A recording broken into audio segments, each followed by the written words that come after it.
did have an attack. It was pretty bad. I ended up doing one of the techniques that helps me calm down, which is full on just taking a shower. Like literally just taking a shower. Um, so I am like 100% more wet than the last time that you just saw me, which was not too long ago. I had an attack in the bathroom. Then I decided that I was going to take a shower, try to calm myself down. I calmed myself down enough to um, take some. And I know this, once again, this is bad. I shouldn't be doing this. I shouldn't need to do this. But I took some medicine, specifically cough medicine, to make my throat not hurt as much because of all of the stomach acid that comes back up from, what I do. And now I'm just pre-prepping my body for tomorrow because I have to teach dancers. Uh, so I am going to put this lovely contraption on. I'm going to show it real quick. It's a electrotherapy massager. Already got hooked up on one arm, and after this arm is done, I will switch to the other side. But what we're doing, why did I come back? Rotten mango. I have not done a rotten mango in a hot second, and you know what? I'm like, I want to do a rotten mango, so that's what I want to do. And if I calm, like I said, if I calm down, I put in the community tab. I have no idea if anyone actually looks at my community tab. Let's be honest. But I put it on there saying that if I did calm myself down enough to be able to do this, I wanted to do it. So that's where we're at now. Let me pull up the Ramen Go YouTube. There we go. Okay, so this is what I wanted to pull up. Transition. There we are. That's what it is. This is what we're gonna do now. I am very intrigued by this very first one that's up there, so we may literally just do that one because it is almost 2 hours long. And if you've ever seen me do a reaction before, I literally stop and pause and talk a lot. So, which one do I like? Is it this one? I think it's this one. Okay. Sorry. I was like, I don't remember which function of this that I know that I like. Is it this one? I think it's this one. Okay. So, as that's doing its thing on my arm, let me pause the music. Pause. Get out of here.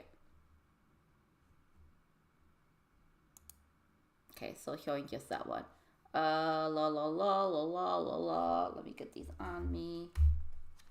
Whoa. Okay. Oh my gosh. Whew. I'm gonna have to put it higher. I can feel it. It needs it, unfortunately. Meh. Whew. Okay, let's get it going. Let me put this up so you're able to hear the video. Yeah, there we go. Here we go. Here it is. So this very first one, Korean college student forces 100 girls to mutilate themselves on camera live for his chat rooms. Why? I also really wanted to watch this one, but I don't think we'll have enough time, especially with me having to literally run away and have an attack and then come back. But anyways, yeah, I think this is the one that we're probably gonna go with. I'm gonna press. Ooh, that reminds me, because now. Okay, cool. I need to pull up my stream because once again, now I won't be able to see chat. Oh my god, I'm so. When I say I'm just like 100 times more wetter than I was before, I look it. I look like a drowned puppy right now. It's kind of funny. I'm going to try to have chat be on here as much as I can. Let chat go sideways. Cool. Cool. Yeah, that should be good. But yeah, this is the one that I'm thinking of doing because it is almost 2 hours long. Let's get it. Let's go. I'm pressing this one. This is what we're doing. There was no point in any of the officers to even go home and sleep. Their desks Oh. are littered with empty coffee cups, cup ramen, and energy drinks. I mean, they're running out of time. So with every case, they inevitably feel a sense of urgency. We gotta catch the robber. We gotta hunt down the killer. But this is a different kind of urgency that they're feeling. This feels like straight up torture. Oh. Every few seconds, their phone would light up with another alert. Another video is being uploaded to the Telegram chat room. They would pick up their phone. Telegram? Sorry. I'm like, I haven't heard of that in a while. Hold on. I want to make sure that levels still look good. I'm going to higher it just a little bit more. On your guys' end, and also on my end. Yeah. Yeah, there we go. Here we go. There we go. And there we go. It's another one. What is it this time? Another girl being forced to commit sexual acts with her little brother. Their phones would drop to their desk, and it's such a defeating feeling. They feel like they're being taunted. So with every photo or video, and there's a lot of them, they're coming up every few seconds, every few minutes at the latest, they're being uploaded into these illegal Telegram chat rooms. And the police felt like they would be time traveling, just teleported to the scene of a crime. They'd be outside of a house staring through the window and watching people produce CP, torture videos, abuse, humiliation. And then once the video is over, they're transported back to the police station. They have no clue who these girls are, where they are, how to catch them, who's doing this to them. Yeah. They don't know anything. The police had just discovered a few months ago that there was dark web level activity on the surface web on an app called Telegram.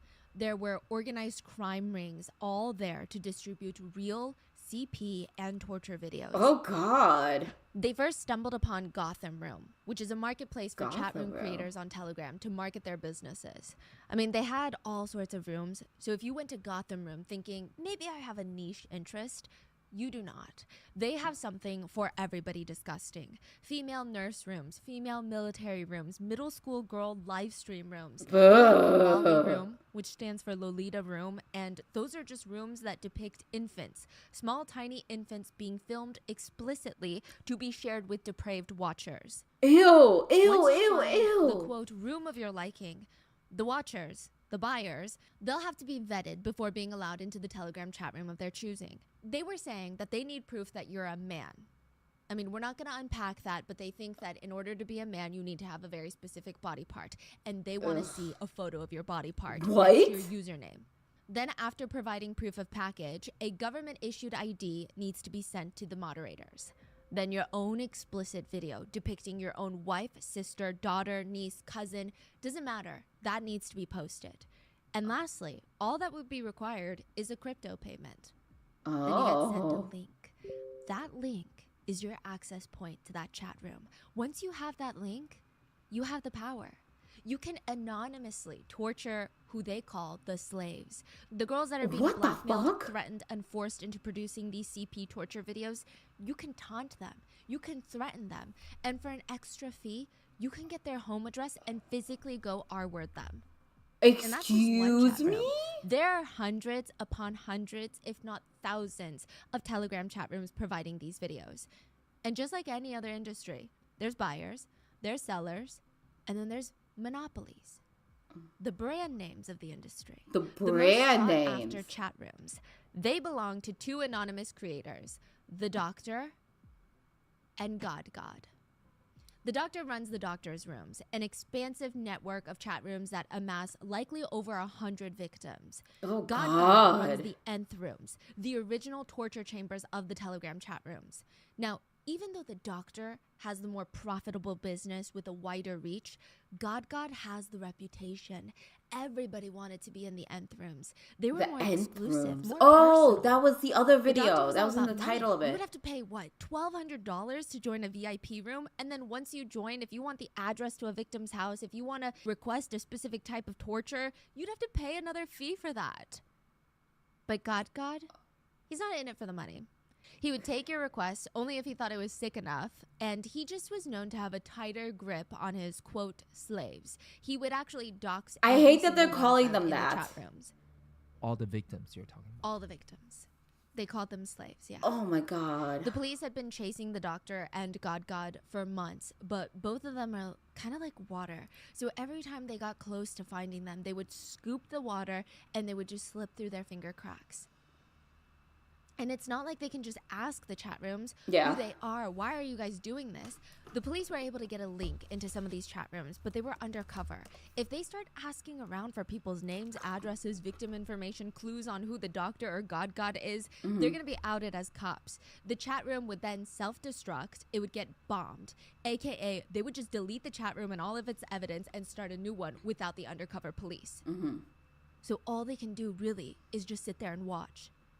After a new video was sent, the chat room would have non-stop activity of people commenting things like, it looks delicious. Her face is on the towel. I want to see her lick the toilet. Make her get down on her knees and cry.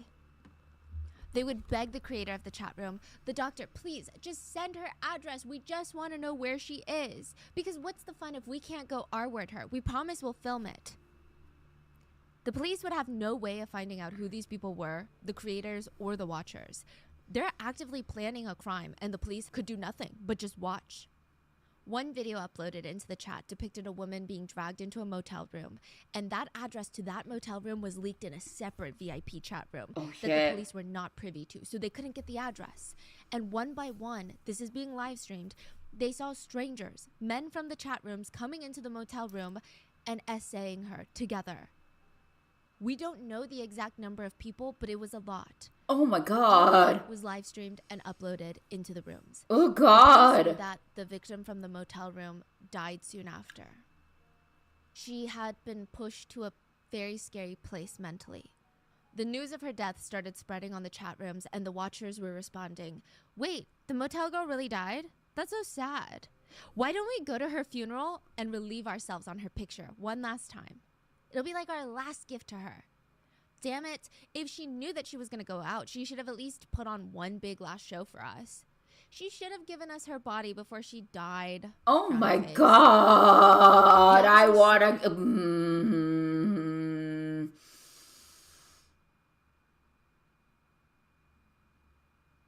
I'm a violent person.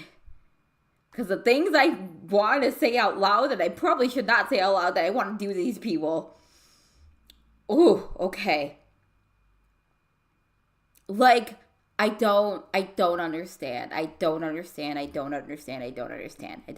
mindset. I don't understand the lack of empathy that you're watching someone do this. Or someone go through this. And then you find out that they passed away soon after all of this violence happened to them. And your thought is, what a shame, they should have done more for us. I want to, Jesus fucking Lord, slam their Jesus phones Lord. down on the table because they can't keep reading stuff like this. They got to do something about it. They have to find the victims. They have to find the others before they die. There's at least 5 victims in each chat room. And if the police were correct about their suspicions, the doctor, the creator of this chat room, had at least 70 to 80 chat rooms. Hundreds of victims that they need to hunt down to protect. Go through all the videos and see if we can find anything. We need all the clues that we can get. The videos are all we have. Yeah. They're looking for any identifying features. Freckles, moles, school uniforms, photos in the background, writing somewhere, a name, anything. They need to get to the victims before the doctor does. Yeah. They cannot sit there and watch another video of a new victim being forced to carve the word slave into her body, or girls being forced to film themselves defecating in a toilet and then eating out of the toilet bowl like a dog. No. Forced to sneak into men's public restrooms and film themselves licking the urinal. Or even victims who are forced to purchase live caterpillars from the store and film themselves placing them inside while they're still alive. So far, the youngest victim that they found was 12. Ugh. 12 years old. Ugh. But there were reports that they could be even younger. Much younger. The police were able to track down the next person that they wanted to talk to. Wait, Someone what? that could provide even deeper insight into the inner workings of the rooms. So about a dozen officers, they show up to speak with that person. But they need to handle this as sensitively as possible. I mean, they don't want to scare them. Yeah. So they wait until the perfect moment to approach arises. And for a while, they're just watching. They're just surveilling. And it's such an oddly innocent sight in comparison to all the videos that they've been analyzing the past few months. It feels almost peaceful, serene in a way. Oh. The father smiling at his son. See, you're getting it. And the son is nervously shouting at his dad, like, wait, don't let go. It's the picture of familial bliss, father and son. But they were watching the creator of the doctor's rooms. They were watching the doctor. He was right there in front of them, learning how to ride a bike. And he was much younger than they thought. What the fuck? He was learning how to ride a... How old is this person? He was learning how to ride a bike.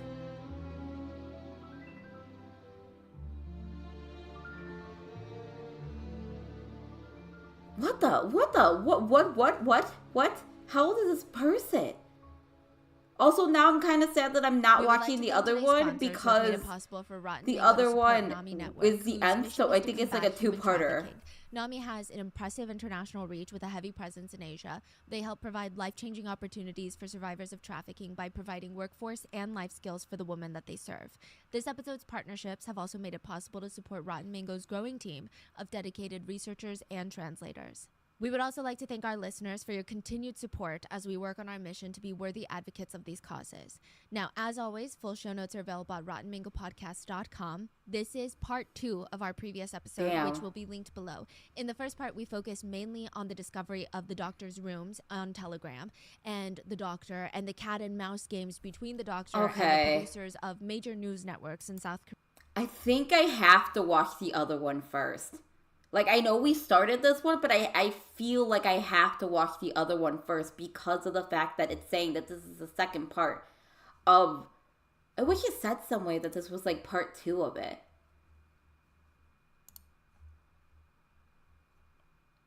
Yeah, it doesn't say anywhere in the description that it's part 2. Yeah, this is part 1. I think we have to watch part 1. Because that one is, like, the lead-up of how they found everything out.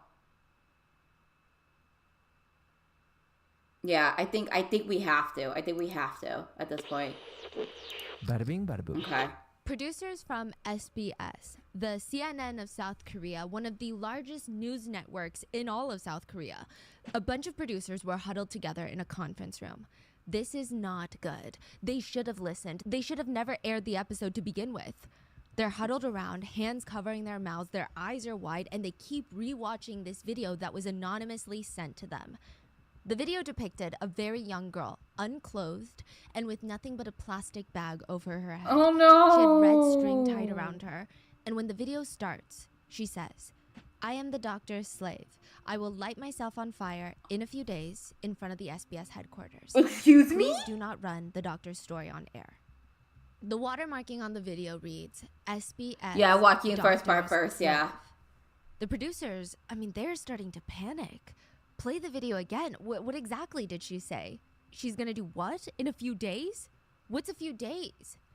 Hurry, do something. Like, we have to do something. Yeah. Police were called to monitor the SBS building.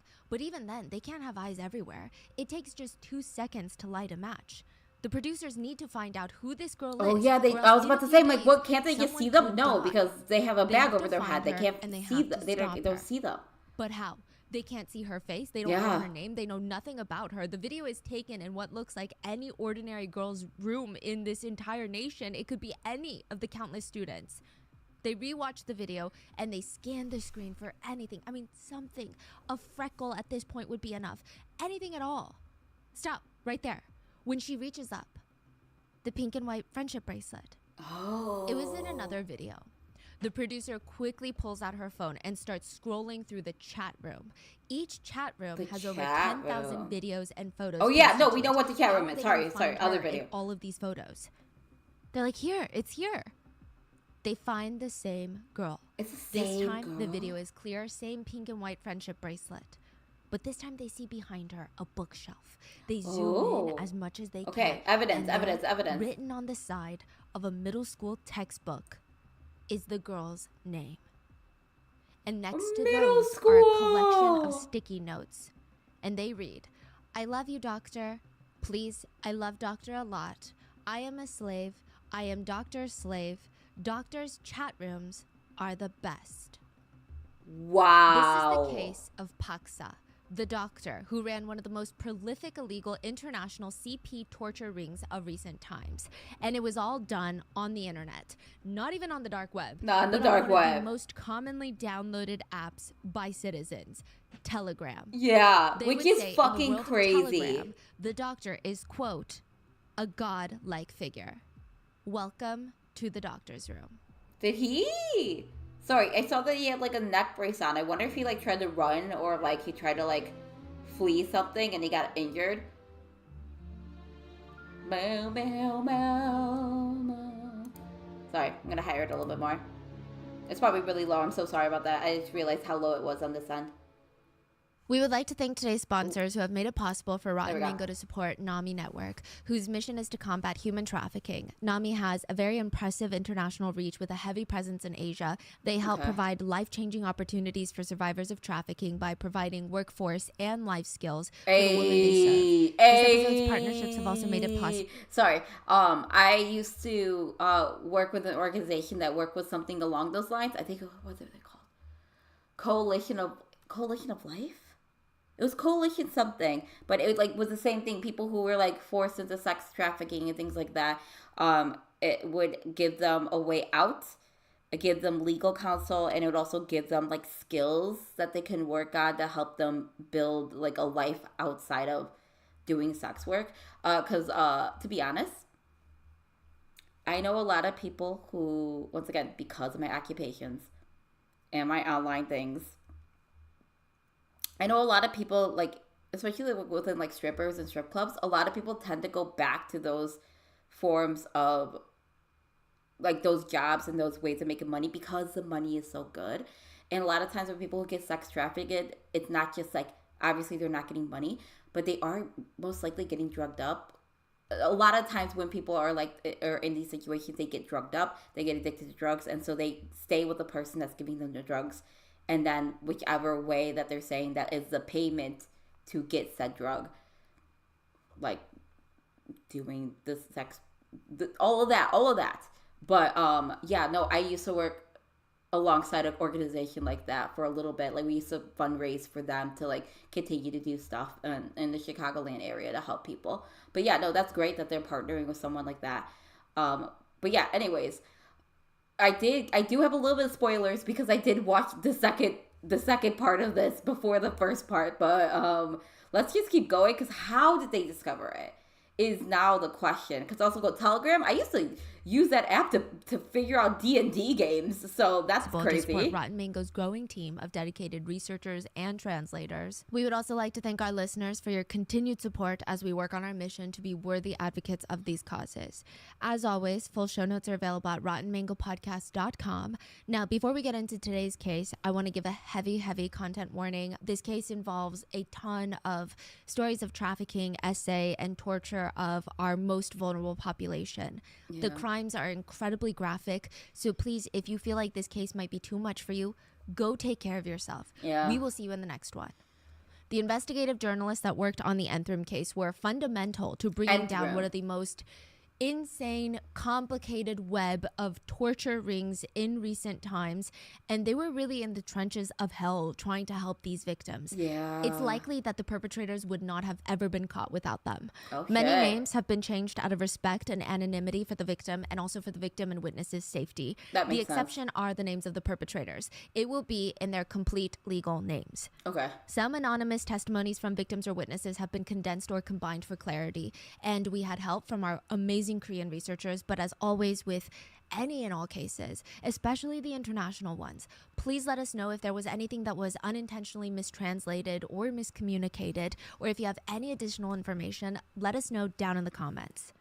This will be part 1 of the Enthram case cool. of South Part Korea. 1. We're Part in the 2 right will be place. up on Wednesday. This episode will focus mainly on the doctor and the doctor's room. The second episode will cover God and the nth rooms and how they collide, as well as arrest and public reaction. Now, side note, in Korean, the word paksa is doctor. Okay. And paksa's room is the doctor's room. We will be calling them by their English translation, which is literally just doctor and doctor's room. It's not like a specific kind of doctor or anything. Okay. And so it's just like generalized. I think that's all we have for you today. So with that being said, let's get into it.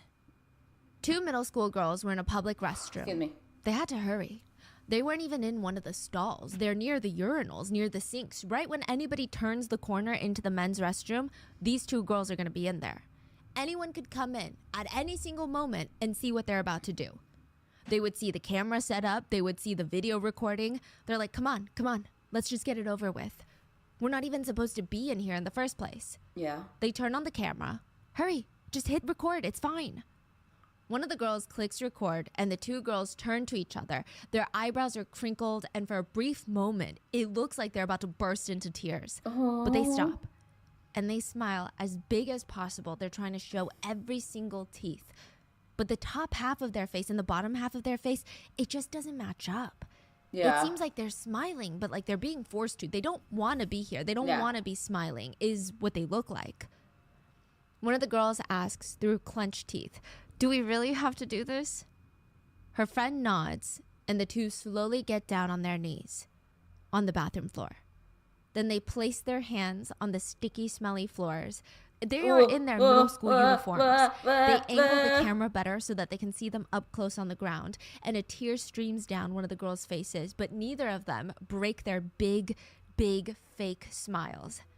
And they lean all the way down, pushing their face to the floor. The smell of urine is just coming up and punching them in the face. And then they lick.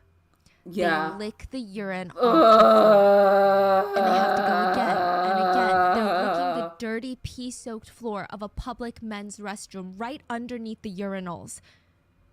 Then at the end, they smile even wider for the cameras and hold up their pinkies. The doctor's signature. Oh.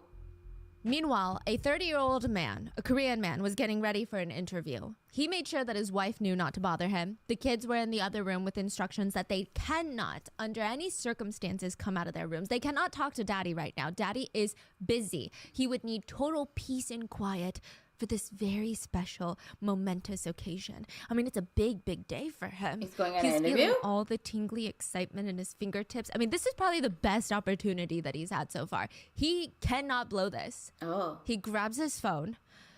Okay. And he's ready. Name, phone number, address. Good. ID. The man takes out his ID and takes a picture with his phone and sends it over. ID. And what do you have to show us? He eagerly smiles and he looks for the video, just hidden away, tucked inside of his phone. It's a video of my daughter. He sends the video and he waits. Why are they not responding? Maybe it's not enough. Maybe they want more. A video of his daughter. He starts biting his nails to alleviate the stress and calm down his nerves. Ding! The link has been set. Yes, he is in. He's passed the interview and he has just been accepted into the doctor's room. Oh no! They say he said, wait. He sent in a video of his daughter. Okay, now I'm trying to figure out what type of video. Is it just them existing? Like, what kind of video do they have to be sending to be able to then be like, oh, you're now admitted into this group? Like, what kind of video? It doesn't describe. It says you just have to show a video. Send a video, and he said it's a video of his daughter. But his daughter doing what? Like, that's fucked up too. What the fuck? It's a fictional place, that there is no possibility that a city could be run by lawless criminals whose sole purpose is chaos in the pursuit of money and power. Like, that doesn't happen in real life. But Gotham does exist in the digital world of Telegram. And like any other big city, it's got its own ecosystem. It has sellers, buyers, resellers, and they all come together to market themselves on Telegram in a place called Gotham Room. Each business owner would come to advertise their own private Telegram chat rooms for others to join. It's like a membership fee. In order to join their group chats, you have to pay money. It's like a marketing room. Think of it as if you go to a food market. Everyone has their own little stalls and they're trying to grab you. They're shoving posters in your hand as you walk by. They're dishing out samples so that you come and you eat in their stall. You eat their food. It's a marketplace. Come to my Telegram account. I have videos of chest torture, cousin, scissors being used, younger brother, and inviting a stranger over. Another ad would read, "The slave is thanking her master." Okay. Okay. That caught me off guard.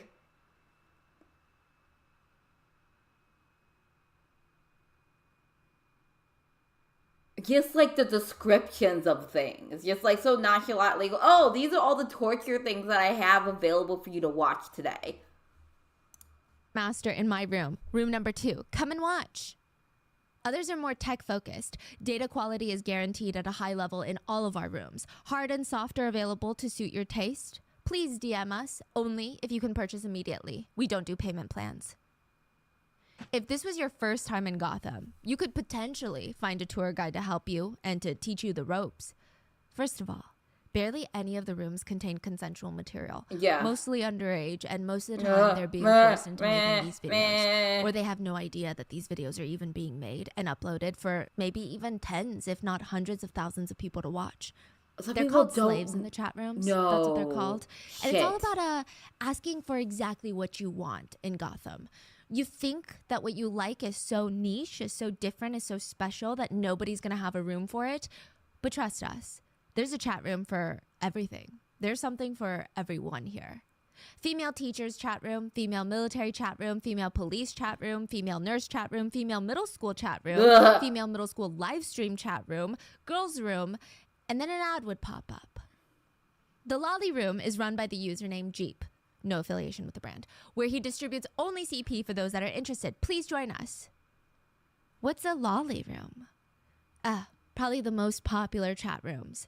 They're called lolly rooms, but it means Lolita room. It consists of children crawling around, so toddler age, but the cameras are set up in incredibly objectifying ways. Many chat room creators have their own versions of the lolly rooms, and they say that most of the watchers, if this was gonna be rough. Like, no, yeah, Kendall, you're correct. Yeah, this case is so tough to listen to. Yeah, it reminds me of the rhetoric in the Burning Sun chat. So gross. Yeah, no, it's very similar to that. But like, just the fact that it's like, oh, they're like little like people. They're little children, toddlers that are crawling. They don't even know how to stand yet. They haven't learned how to stand yet. They're crawling.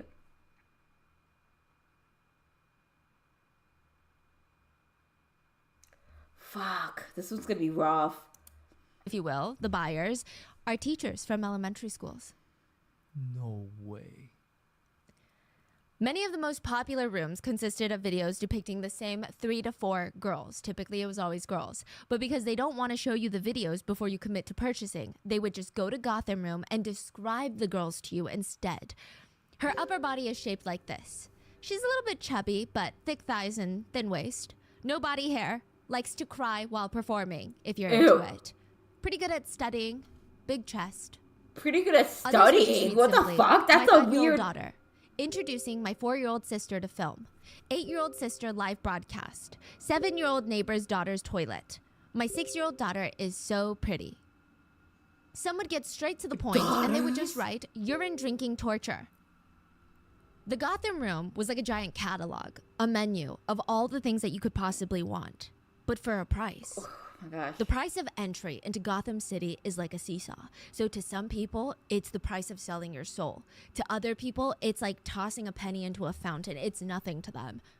First, we need to confirm that you're a man. We're going to need a picture of your private part next to a piece of paper. Which is also crazy. Like, oh, hey, just send me a picture of your fucking member, and then, like, I'll let you in. We will need videos of someone in your life. It has to be a woman. At the pen on the other side. Preferably a wife. Your own children would probably be the best.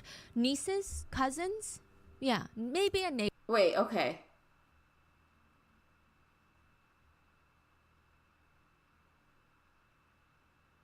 So, okay, sorry. I was trying to see if it says what, like, you need to send. Let me go back a little bit. Because I didn't catch it.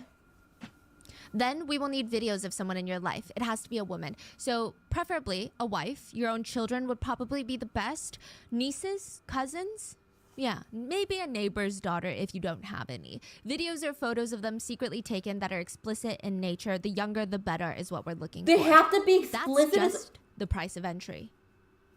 It's an insurance policy because once you've posted all of your personal details, you've sent videos that you've secretly taken of your own sister or your own daughter or wife showering, how could you ever get out of Gotham? You would be trapped in Gotham. Gotham would be your new home. This is where you would be forever. Because then that's how would you also ever snitch on Gotham. it's also when they have all your information, you distributing watch their and videos, having you went through all these CP. hoops to watch these videos, even going as far as submitting your own content.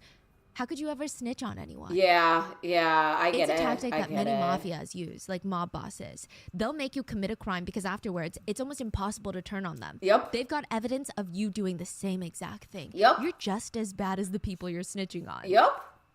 Alarmingly, not many watchers are thrown off by this part of the vetting process. All they're focused on is making sure that they don't blow this golden opportunity.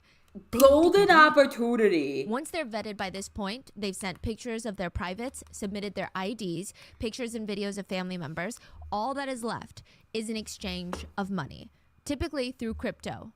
And then you're in. They would send you fucking a link. Crypto, sorry. And that link is your Willy Wonka ticket into paradise. Even in Gotham Room, you can see people begging, pleading, coming up with 50 excuses on why this is needed for them. If someone could please send me over a link, please, it will change my life, I swear to you. I will become a much better person with this link.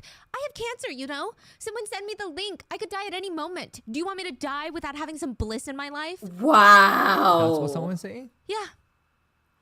Getting the link Jesus. is the hard part. To find Gotham City is easy. It's hiding in plain sight. It takes about 5 clicks to get into Gotham. 5 Google, clicks. And then you type in avnsnoop.com, a seedy website with tons of illegal explicit videos.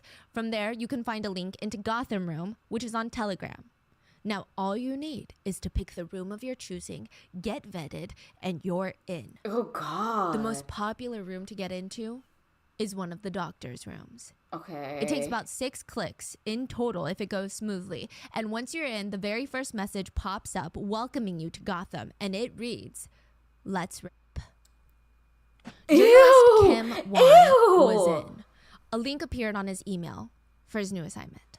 A tip has been submitted into the newspaper that he writes for. 한겨레. That's the newspaper. So someone wrote in a tip and it came to him because he's one of the journalists. Okay. Telegram chat rooms are being used for exploitative content. Reporter Kim staring at the email. It's a Sunday. He's at home. He's taking the day off. He had taken his youngest son for a ride on the scooter and he promised his eldest son that he would play baseball with him. But his boss is texting him, "You need to get on this lead right now." Oh. So he puts his phone down. He starts making his way back into the office. He already has a brief template in mind for this article. It's going to be a very simple project. Yeah. Most likely, it's just another article about spy cams. He thinks he's going to go on Telegram, follow But this he's lead, also and still find really spy cam videos bad. uploaded. It's the thing that's dominating the news cycle recently. Spy cams being hidden in public restrooms, motels, hotels, changing rooms of stores, hospital restrooms, hospital bathrooms, hospital rooms. Yeah. Even in guys' bedrooms when they invite girls over who have no idea and do not give consent to being filmed, being intimate. Yeah. There are spy cams. Yeah. And that spy cam footage that's It's captured like, is it's being a spread. very, yeah, like I've seen those videos where it's like, yeah, so it's Rising Sun, or Burning Sun, I mean, it reminds me of like those videos of people going traveling abroad and going into the Airbnb and taking those things that like help them find hidden cameras places. That's what this reminds me of. But obviously, like what he's describing, what he's saying is almost like mundane because it's such a big issue. Like it is a really big issue. Like that's why I've only done Airbnb once, and that was like I was in college and I was with my whole entire family, and like we didn't check anything. I don't think anything came of it. Like I don't think anything like weird happened while we were there. But like seeing videos now, I'm like, I don't think I'll ever go in an Airbnb. Like that shit's crazy. Cause like they could put up any camera anywhere. Like they could have it hidden literally anywhere, and like that shit's crazy. But I know right in Japan it's a big thing where it is. Cause actually I don't. Right, no, this is in Korea.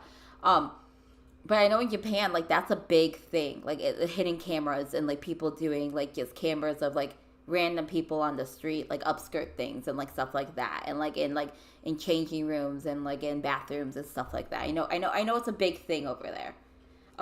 Within Japan. I don't know, actually, if it's the same in Korea. It most likely is, to be honest. All over the internet. Oh my god, that was my foot. Sorry, I was like, what the fuck is that noise? It was my Not foot. even on the dark web, just the regular internet that anyone can access. Pastors are hiding hidden cameras in their daughters' bathrooms to watch their daughters' friends shower. Stepfathers are hiding hidden cameras in stuffed bears, sunflower decorations in their stepdaughters' rooms, live streaming it to an audience.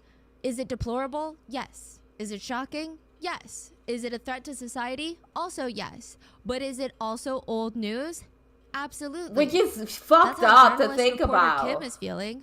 Readers are over it, okay? They're no longer clicking on articles about spy cams. They're done reading about it. It's no longer intriguing.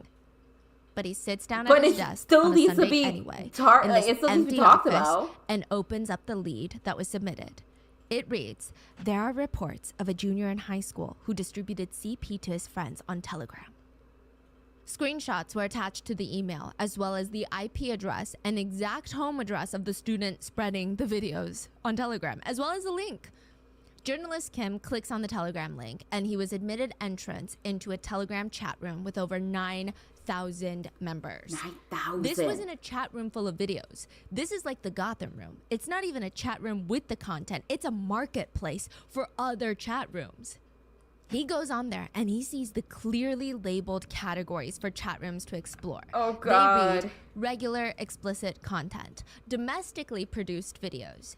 This would be illegal because South Korea prohibits production of explicit videos. Hidden cameras, spy cams, gore, lolly rooms, and just another one that bluntly states children's room. This was not what the email implied. This was not just one high schooler posting CP into a group chat with his high school buddies on Telegram. Yeah. Not that that's okay. Yeah. But this is not that. This is a whole ecosystem. This is a marketplace for distributing CP and illegal material. Oh, and God. all journalist Kim needed was a link. He didn't even need a VPN. He didn't even need Tor. He didn't need anything. It's just a link. It's just a link. He just has it now. And he sees there's 9,000 people in there? Yes. It's like getting a link to Reddit and you click it open. You don't need any other software. You don't need to access the dark web. You just need Telegram, which is the 6th most widely downloaded app in the entire world. Yeah. Most people who use Telegram don't commit crimes with it. It's just a communication app. When he clicks on a category, he's led to a new chat room with chat room creators that have rooms for that specific category, marketing their rooms on why their specific chat room is the best in this entire category of, for example, gore.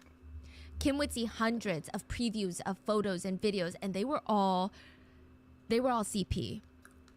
Again, all this was CP? not at all what he thought he was walking into today. He had expected to open up a door and find himself staring at a small fire, but instead, the entire building is on fire. It's a forest fire. It's going. As quickly as his fingers are letting him, he's typing up this article exposing these chat rooms, and he clicks publish. This cannot wait for tomorrow. This needs to go up today. The world needs to know today. This is big enough to bring the whole country down. This is going to blow up in everybody's face, and there will be no avoiding something this big. It's going to be the biggest scandal of the year. He was so nervous, but he was so ready, okay? He's trying to blow the lid on this thing. He clicks publish, and on just one of the websites called AVN Snoop, which is available, again, on the regular web, the surface web, there are over 230,000 pieces of explicit videos, including spy cam videos. And this happened in 2019, right? Yes. Oh, shit. So very, very recent. Very recent. Yeah. There were videos of minors, revenge videos that were posted without consent. God, photos revenge taken videos. upskirt of female colleagues, and you can clearly tell it's an office setting. Avian Snoop was run by a man, well, a username called Watchmen, named after the DC Comics. Kim had no idea who any of these people were running these chat rooms. Yeah. They're all uploading these videos anonymously. Even the watchers, the ones commenting for more and grosser and more gory, they're all anonymous. But he wants the world to see it too. Even if they don't know who these people are, they need to know that these people exist and that these people are out there and they're hurting people. That's the first step to hunting down these predators.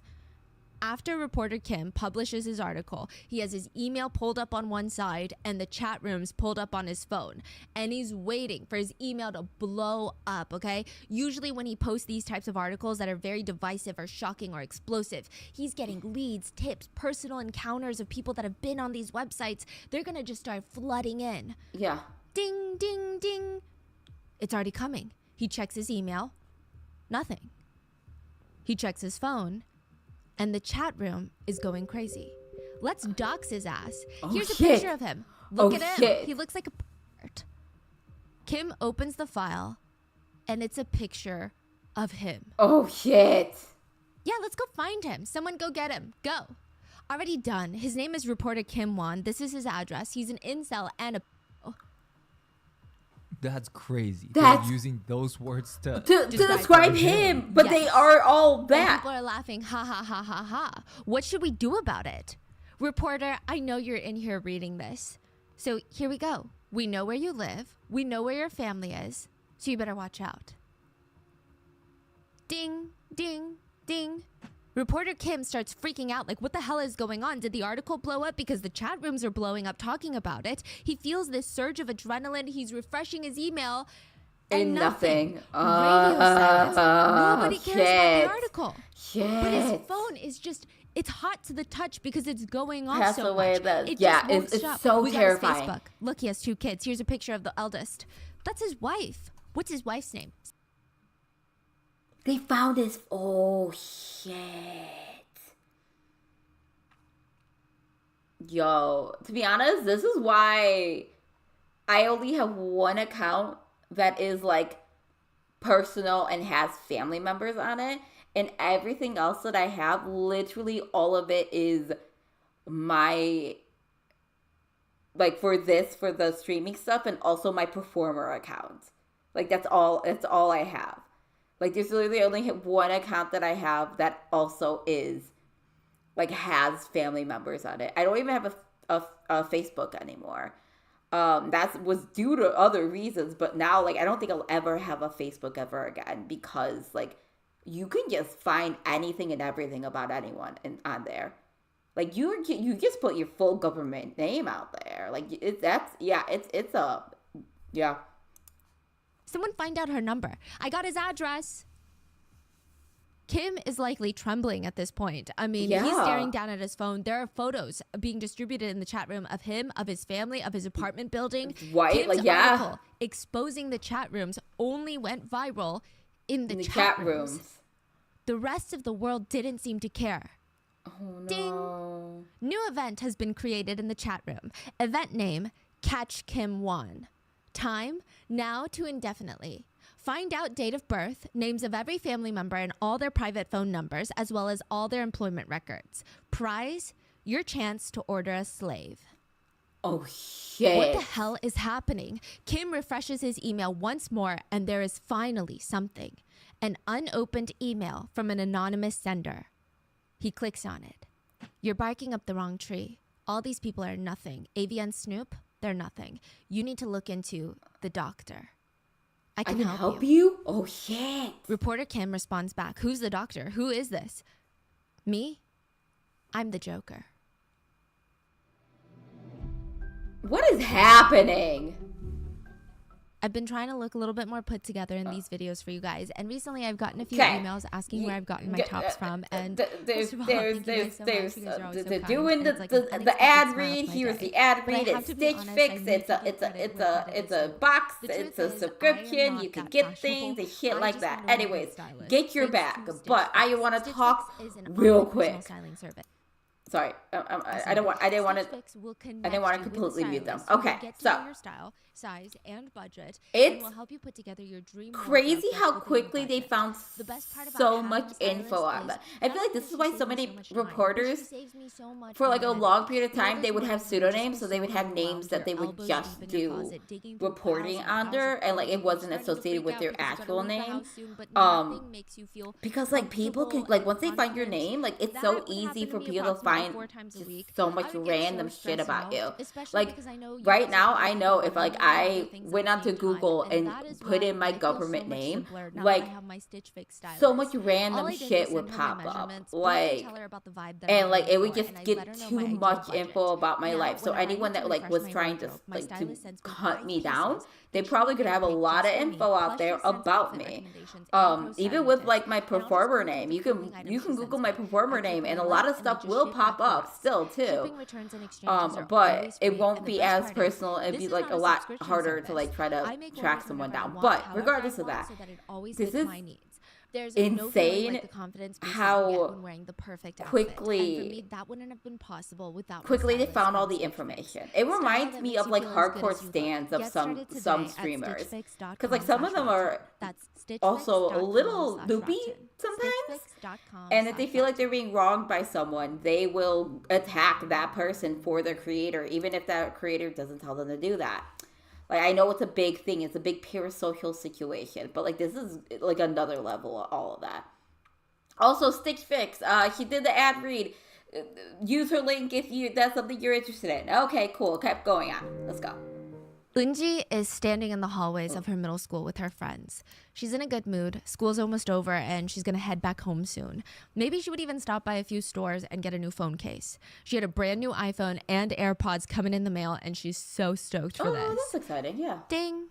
Ding. Eunji looks down at her phone and it's like her eyes zero in, tunnel vision on her screen, and everything else starts to feel blurry. She feels sick to her stomach.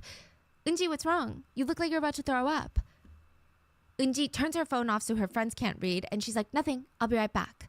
Runs to the bathroom, and she's staring at the message that reads, take a photo of yourself in your school stairwell right now.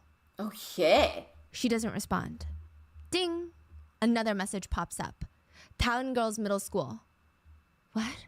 How does he know what school? Ding. 8th grade. Ding. Class 2. Ding. Full name, Park So-ri. Ding. Oh, shit. Your dad's phone number is. Your mom's phone number is. Your and parents' address phone is. numbers and address? She stares at her phone. Ding. Are you ignoring me right now? Okay. I'm sure your dad and his friends would love to see these photos of you. Take the photo of yourself in the stairwell. Don't hide your face. Do as I say or I leak all the photos in 10, 9, 8, 7. She's staring at her phone, hands shaking. Her friends come to find her. Eunji, are you okay? Your lips are turning blue. She clicks her phone off. I'm fine. I'm sick. I have to go home. In Eunji's hand, her phone keeps buzzing. Lee Namboy has joined the chat. Kuni has joined the chat. FYG has joined the chat. Ho Hung has joined the chat. ERSB has joined the chat. This was a private conversation between her and somebody else, and they have invited hundreds of men into the chat. Oh, no, and could now all they see have her all the fully information. nude, face-in-frame photos. Her phone starts lighting up, message after message after message. I want... It looks delicious. Her face is not my type, though. Go take one in the bathroom. I want to see her lick the toilet. Get down on your knees and cry. I say we go to her house right now to do it. I bet she's reading this and looking forward to all of us going. Yeah. Ew. Let's go hard with her. Ew. In front of Panwardang Station in South Korea, there is a 7-Eleven convenience store. This is in front of the subway station. That is where reporter Kim and his colleague are going to meet up with the Joker. The other reporter was worried for reporter Kim's safety. I mean, how do we know that we can trust him? Yeah. There's an event out in the chat room to hurt you. That could mean any watcher who wants to request a slave to do something that they want could have set this whole thing up, could have set up this whole meeting to get you. It's just kind of How the do you know risk that that you're you have not to walking take. into a trap? I mean, how do you know that this person's on our side? What if it's some crazy watcher that doesn't want the slave video thing to end and they think you're threatening their business? I told him that I was wearing a black jacket, but I'm wearing a gray jacket. So that means from afar, I can try to spot him first. And he's going to be too busy looking for me in the black jacket. I can kind of scope him out while he's busy. And I can make sure that there's nobody else lurking around the corner because he said that he's coming alone in a white puffer jacket. It was an interesting choice. South Korea is kind of like New York City in the winter. It is a sea of black jackets. Yeah. So while Joker would be scrambling, scanning every single person wearing a black puffer jacket because he thinks reporter Kim is wearing a black puffer jacket, Joker would stand out like a sore thumb in his white puffer jacket. and you stand to the side, and if anything goes wrong, you call the police. It was a bit of a reckless plan. Yeah, But what can the kinda. reporters do at this point? They have no other options. Reporter Kim leaves his colleague near the street corner and starts making his way towards the subway station. They plan to meet right in front of it. Oh, shit. And then, boom, all hell breaks loose. Right outside the subway station, two cars screech and slam into each other, causing a massive car accident. Nearby car alarms are going off, horns are honking, people are screaming, everybody starts running towards the cars. Yeah. It almost feels like a bad omen. Maybe reporter Kim should have stopped now, but he kept scanning the crowd. Everybody's trying to get to the cars to make sure nobody's injured. Yeah. They're like ants running for food. They're all running in that same direction. And off to the side, watching the scene, completely unfazed, standing in front of the subway station, in front of the 7-Eleven, in a white puffer jacket, is the Joker. Oh. The two journalists sit down with the Joker at a cafe nearby, and the three of them are sitting in a corner table all the way back. Joker is wearing a baseball cap, and he won't even look up to meet their eyes. Okay. In fact, the reporters are surprised to see that he has quite a bit of a baby face. His cheeks are pretty plump. He looks very young. Oh. I swear I never really knew about those chat rooms. The two reporters glance at each other. I found out they're a friend. I was at home one day when I got a call from a friend, and she asked me to meet up in person. She sounded distraught, and she didn't want to tell me over the phone what was wrong, so I met up with her. She was a mess. She was crying. She could barely talk. I could tell it was really bad. She told me about some guy, the doctor. She said that he forced her to make explicit videos for Telegram. She told the doctor, no, at first, I don't want to do that. I can't do anything like that. And the doctor started threatening her. She said he just started texting her full government name, her address, her parents' phone numbers, even her social security number. She has no idea how he even got any of these security things. number? She still told him, no, I can't. I'm not going to do any of that. And he started flooding the chat room that was originally just her and this random person, the doctor. But he started inviting hundreds of men, and they knew her address now. They knew her social security number, all these strangers on Telegram. And they were joining over and over, and they were shaming her nonstop, telling her that she's just a slave and she needs to be a good slave, or else they're going to come to her house. If she doesn't do what the good doctor asks, and all 100 of them are going to R-word her. So she did what she was told. She sent a video to the doctor. He sent that video to a bigger, different chat room called the doctor's room, but she didn't have access to that room.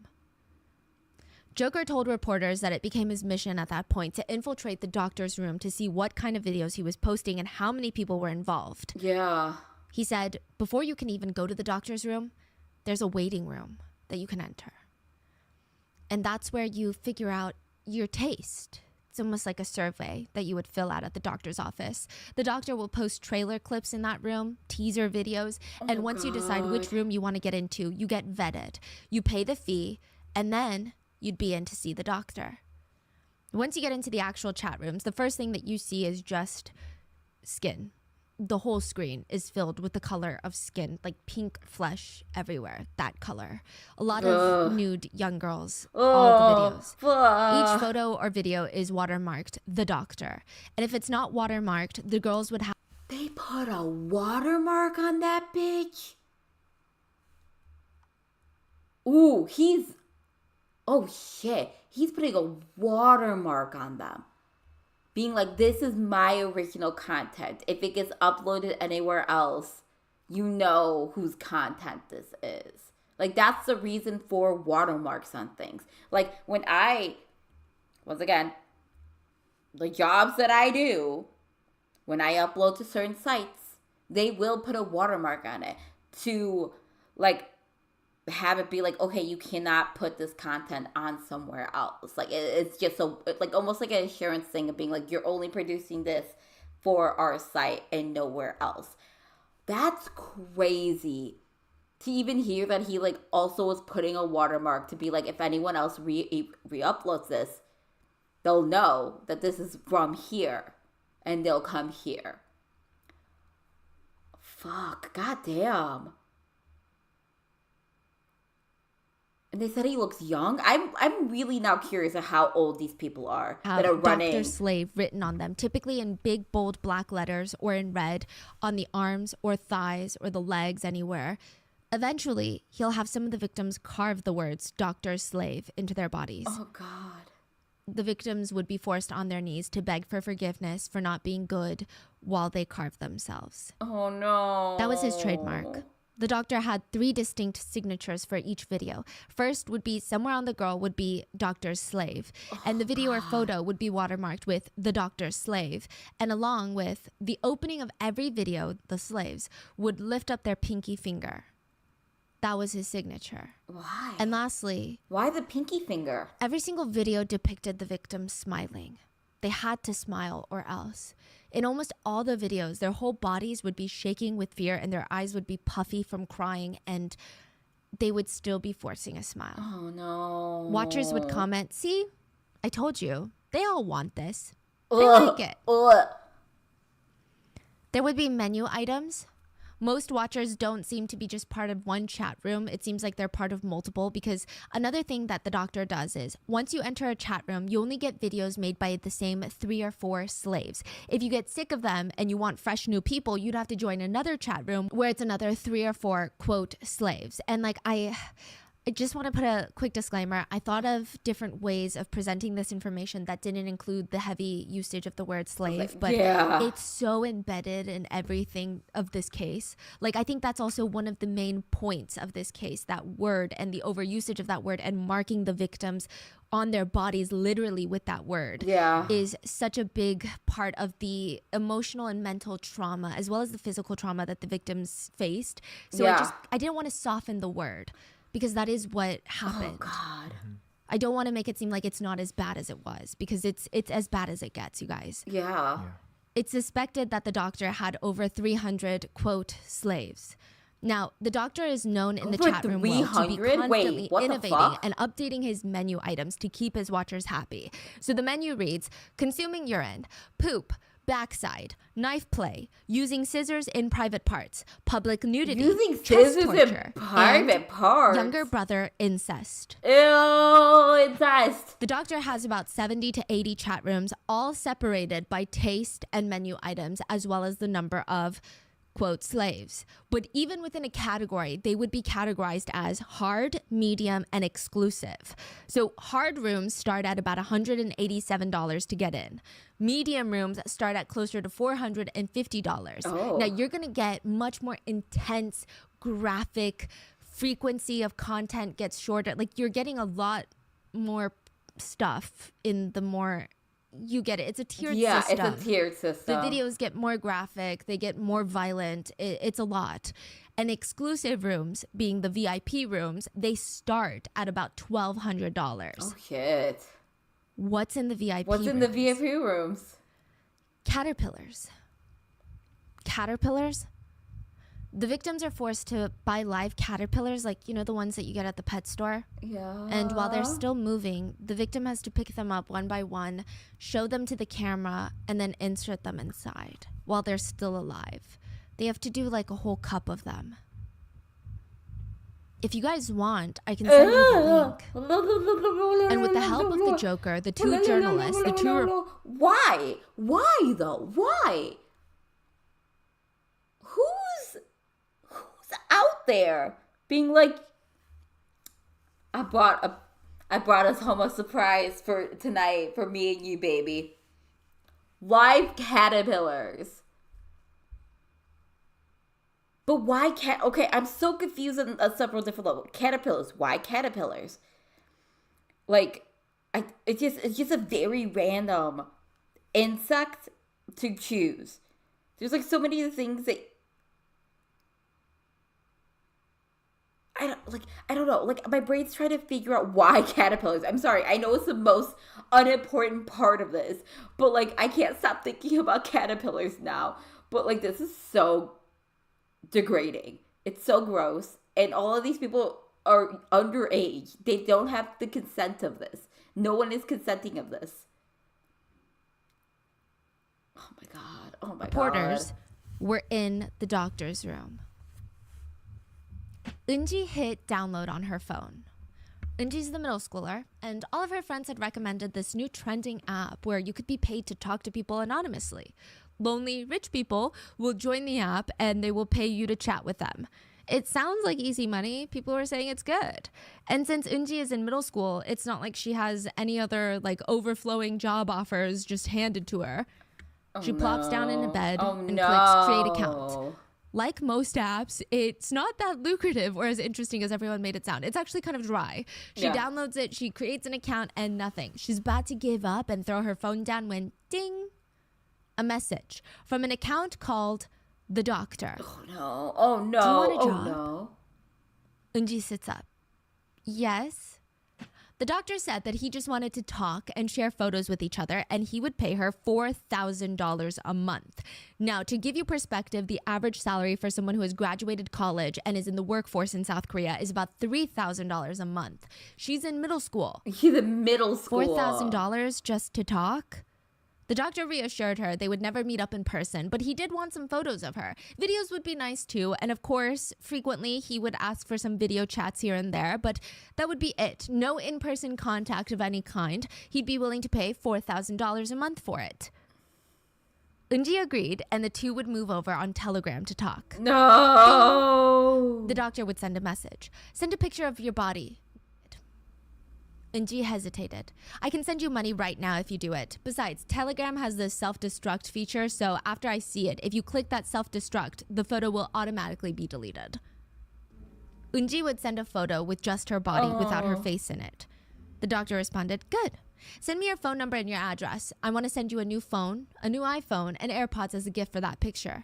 Besides, I want you to take better, high-quality pictures next time. Eunji paused.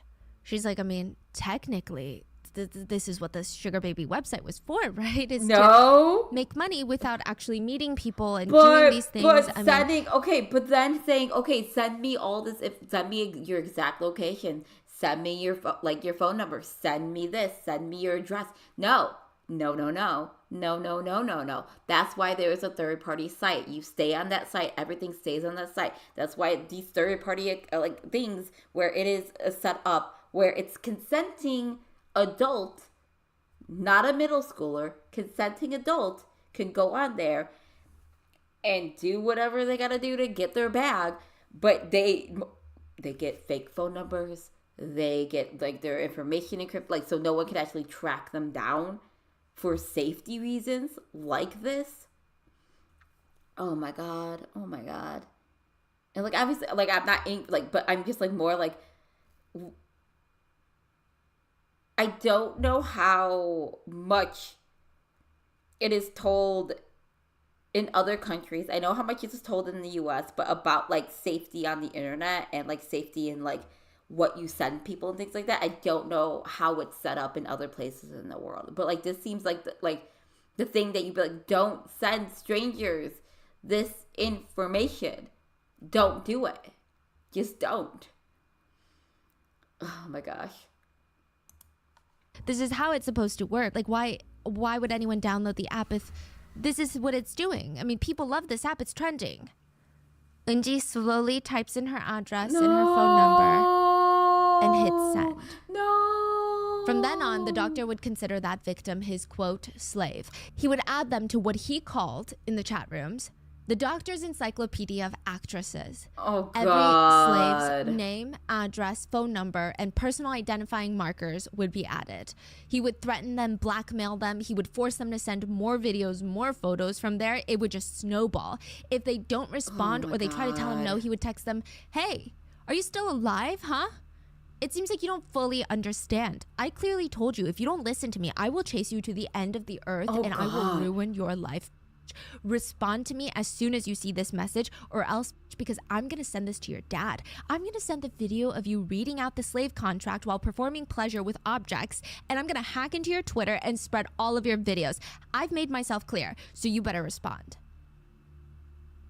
With this method, the doctor bragged to his chat rooms that he was able to get a slave to film their very first explicit video in less than 3 hours of adding them on these apps. Oh my God. And then from there, he said he could make at least 2 new, quote, slaves every single day.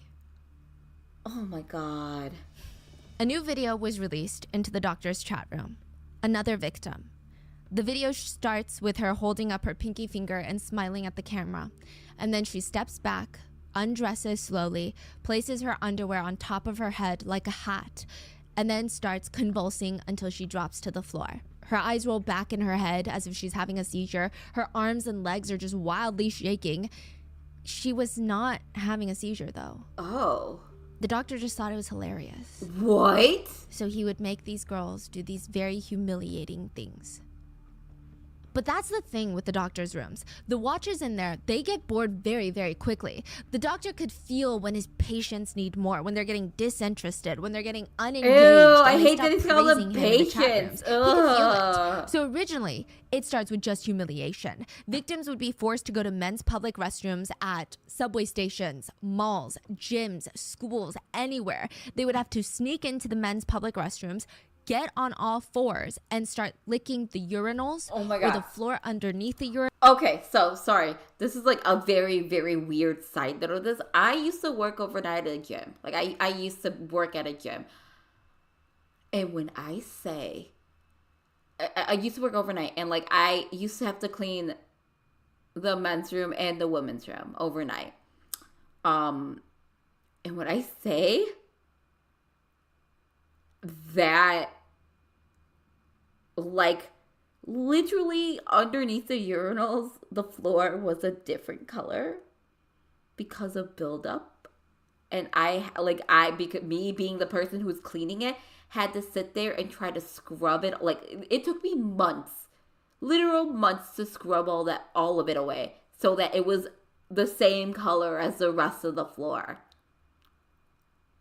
It was bad. Like it was, oh my God. I do not miss working at a gym at all. Like, it was the worst time for me. But yeah, no, like, this is blah, blah. Sorry, I'm literally just picturing the floor at the gym I worked at. Like, it's, blah, blah, blah, blah. Urinals, or sometimes they would even be forced to drink out of the men's public restroom toilet bowls. Other times they would be forced to get completely nude in a public restroom, not in a stall, lay out underneath the urinals, and record themselves pleasuring themselves.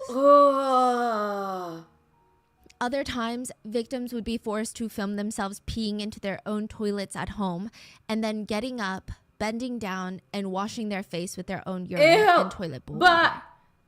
Then it would escalate. Victims were forced to defecate into their toilets and then drink the toilet bowl water with their feces inside like a dog. Oh, God. Or they would even be forced to consume their own poop.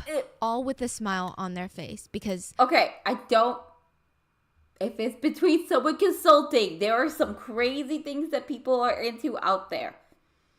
And if it's consenting, like everyone's above, like everything's above the board, sure. This is... like, for a child to have to go through this. Like, what the fuck? Like, I'm trying to imagine my middle school brain. I'm trying to imagine me in middle school and having someone blackmail me to the point where I am sending someone these, like, goddamn. Fuck. Again, that's the doctor's signature. They would have Dr. Slave written in big, bold black letters on their arm. But that's becoming normal. All the chat rooms are doing this. All the tens of thousands of chat rooms on Telegram are showing these types of videos. So, of course, watchers are getting bored of it. Yeah. There's tens and thousands of rooms? Yeah, it's speculated. Like that. There's endless amounts of rooms because they keep just creating new rooms. If they feel like one room is about to get caught by the police or there's a cop already in there undercover, they just blow it up and create a new room. There's always new people coming in trying to make money, and they're like, hey, if it's working for the doctor, I'm going to make money. I'm going to create rooms. And this is not a South Korean problem. The viewers of the doctor's room, only about half of them are suspected to be South Korean. Oh. Yeah. Wow. A lot of foreigners as well. It's like a world problem. Now, this is not enough, though. The watchers are getting bored with just humiliation and torture. It's not enough. Yeah. So the doctor ups the stakes. Humiliation and physical torture. Prior to this, one of the doctor's trademarks, like I said, was he wanted each video to have the doctor's slave written in Sharpie on their arms and legs. Yeah. Now he wants them to carve it into their bodies with Blah, knives and blah, scissors and blah, record the whole process. blah. It would usually be carved on their legs, arms, or right above their private areas. Then he would move on to pens. So hold up your two hands and make C's with both of them. And then touch them together at the tips. It creates a giant O shape, correct? Mm-hmm. That is the amount of pens that the doctor wanted his victims to place in their privates. It's about 32 pens. One victim, as she was filming, she starts bleeding and she texted the doctor saying it hurt so much and that she couldn't do it anymore. And he responded, just do it anyway. Just force it. And if it fails, do it again until it doesn't, because you know what happens if you don't do what I say. Oh my God. The victim did this over and over until the doctor told her it was good enough and that she could stop. Outside in the living room, she said that she could hear her parents talking and laughing as they watched the news on the TV. But that, again, watchers grew accustomed to that too. This is their new normal now. So they keep upping their standard for exciting content, which is really terrifying when you think about it. These things, these nightmarish things are becoming understimulating to them.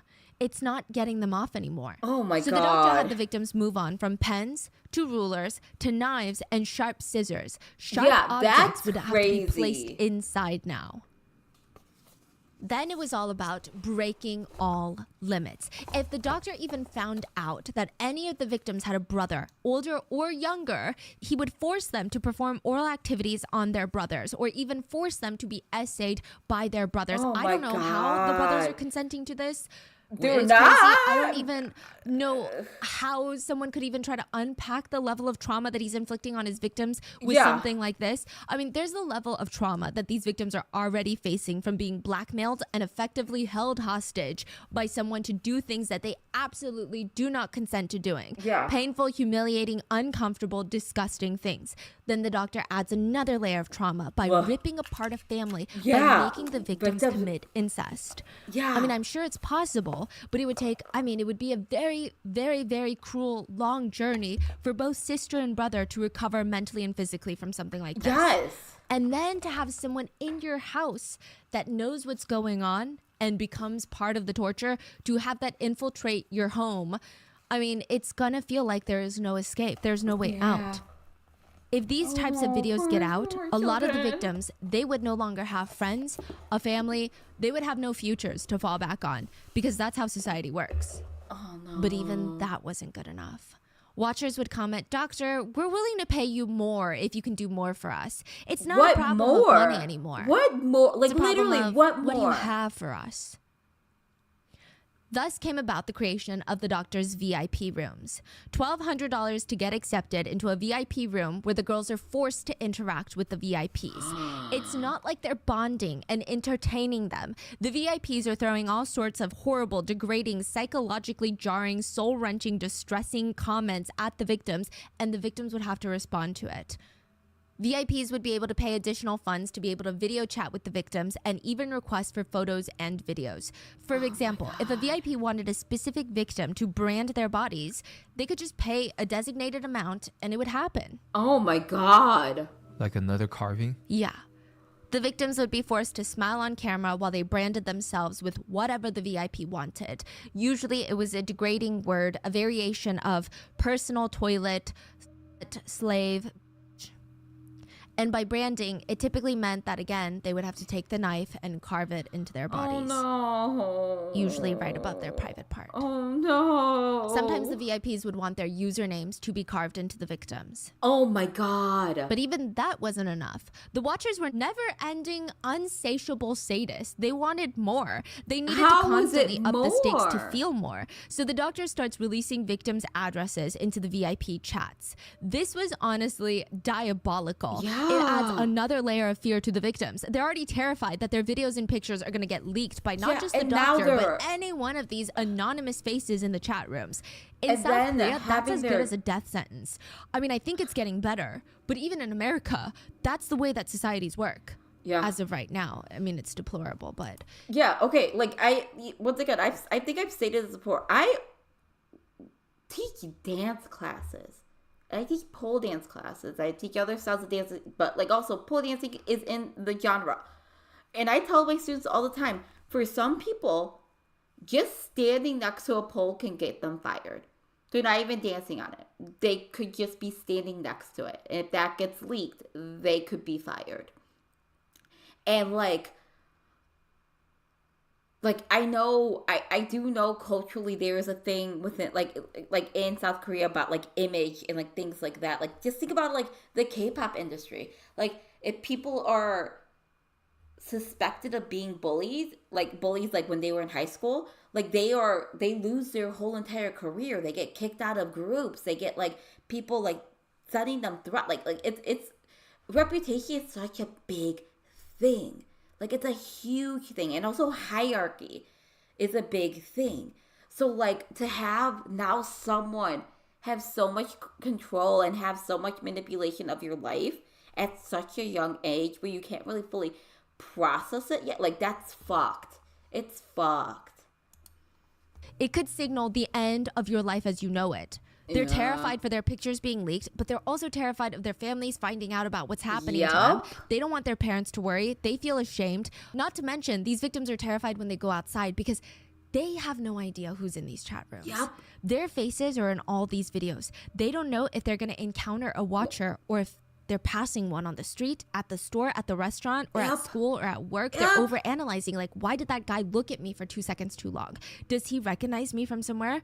Why is he staring at me? Is he staring at me? They have no idea who these watchers are. The They have no idea what paranoia. they look like. I know. But they all know what the victims look like. Yup. And now their addresses are publicly leaked, doxed to the very people who want to watch them do horrific, unbearably painful things to their bodies. These are the people that get off on it. To simplify, a child's address is doxed to a group of free, evil child offenders and R-worders who have nothing to fear. Yeah, The literally victims nothing to would fear. try and go about their day as normal to keep up with appearances. They would try to focus on their schoolwork, but they would realize an hour in, they did no homework. They didn't even solve a single problem. They had just been staring at their phone on the table, gripped by an overwhelming anxiety that the doctor is going to make them perform again. Yeah. And then they would look out the window and there'd just be a strange man staring at them through their window. And then ding. They would open up the messages in their chat room and there was a picture of them sitting at their desk trying to study. Ding. Nice. You should R-word her. The doctor would respond in the chat, I've got a lot of stuff on the slave, so she's not going to report if you R-word her. Do whatever you want. Oh my god. Oh my god. Oh my god. Ding. It's Where's trench my coat rock? time. The VIPs would get an alert when the victims or the slaves were going to be in trench coats. Their addresses had already been leaked, and all the VIPs had to do was show up. The victims are forced to wear nothing but their trench coats and walk around their apartment building and their neighborhood. VIPs were allowed to go, identify them in the trench coat, pull them into their cars to R-word them, or even humiliate them by walking past them and ripping open their trench coat, exposing their completely nude bodies to the general public. Other times, the victims would be forced to stand outside their very front door in the hallways or in their balconies of their homes, completely naked, during the middle of the day, regardless of if their families are coming home, or if their neighbors are going to see, or if cars are passing by. They would be forced to record themselves pleasuring and film the whole thing and upload it to the VIP chat rooms. Okay. So they're making them walk in neighborhoods with trench coats and having them, they're taunting them. They're doing crazy things. How is no one else around that's not a part of the situation not seeing it and not reporting? Is now my question. If they are actively outside in the open, they're not in their home, they are in their neighborhoods, they are walking around, and these random strangers are coming up and taunting. How is that not getting reported? Do you know what I mean? And it being exposed that way. I do also know, once again, societal wise, people who report things, majority of the time, unfortunately, are not treated in the system well. A lot of times they're not believed. A lot of times things don't happen. personally for me, this is why I have not reported any of the things that have happened to me. I haven't reported any of them because I knew already that nothing was going to happen. Like, literally nothing was going to happen. Because people, unfortunately, don't get believed in these situations. A lot of the times they do not get believed. Unless they have very, very strong evidence. Any sort of evidence. DNA evidence. Like, the evidence of force. Like, just things like that. Like, but, like, this is so blatantly out there. Like, I'm wondering if, like, more, like, if reports were made. Like, there had to been, right? The VIPs would get a heads up. So if they wanted, they could show up to the victim's house and either watch it live or they could do whatever they wanted with the victims. Oh my God. Once that became routine, the intensity heightened again. A live stream notification would pop up in the VIP chat rooms. It would be titled, Heart Emoji, Live Slave Show, Heart Emoji. Party emoji, this is going to be fun, party emoji. Party laughing emoji? Laughing emoji. A victim would have been called to show up at a motel. Once they opened the door, the designated motel room, there would be a camera that was already set up and filming. A man would throw her inside the room on the bed. This is a VIP client. And he would start R-wording her. Behind them, the door would be seen opening and closing as more VIPs walked in. Oh my God. And they would pretty much line up in order of their arrival, ready to take their turn to R-word the victim. Oh my God. We don't know how many depraved watchers there were in the VIP rooms, but we can assume it was a lot. Yeah. It said that there were 260,000 people that wired money to the doctor to join his rooms. 260. And this is how he became the god. That's what they called him. The god of online chat rooms. And a lot of this god-like image for Doctor was the fact that he just seemed to know everything.